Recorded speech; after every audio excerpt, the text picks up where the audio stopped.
There are countless fishing rigs to learn about as a beginner or expert angler, which is incredibly overwhelming. Thankfully, we don't have to know every rig to be successful bass anglers. In this video, I will break down the similarities and differences between two of the most popular rigs, the Carolina rig and the Texas rig. Keep watching to know how to tie each rig and when to throw the Texas rig vs Carolina rig.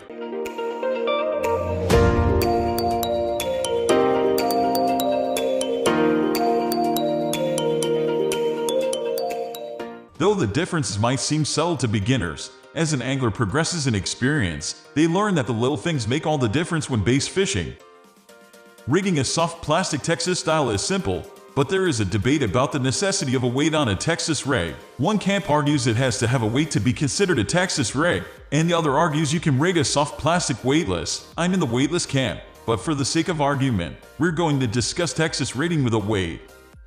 Tying a Texas rig doesn't take much time once you learn how to do it properly. I'm only giving the basics here.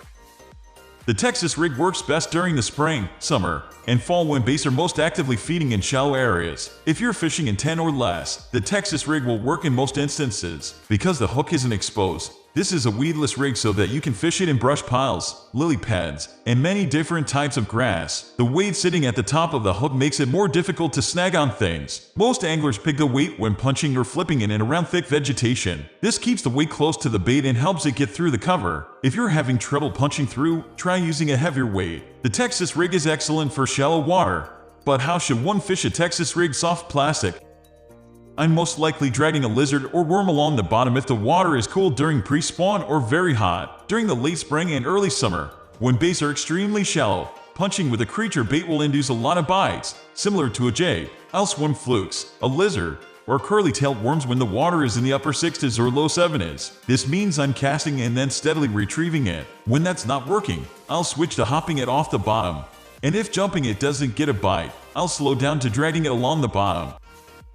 Most competitive anglers don't like the Carolina rig because it takes too long to tie, but MLF Pro Mark Rose isn't one of them. Even though you could tie on 2 lures in the time it takes to secure one sea rig, he always has a Carolina rig waiting to be used. We have an in-depth Carolina rig guide, so I won't spend a lot of time explaining how to tie the Carolina rig.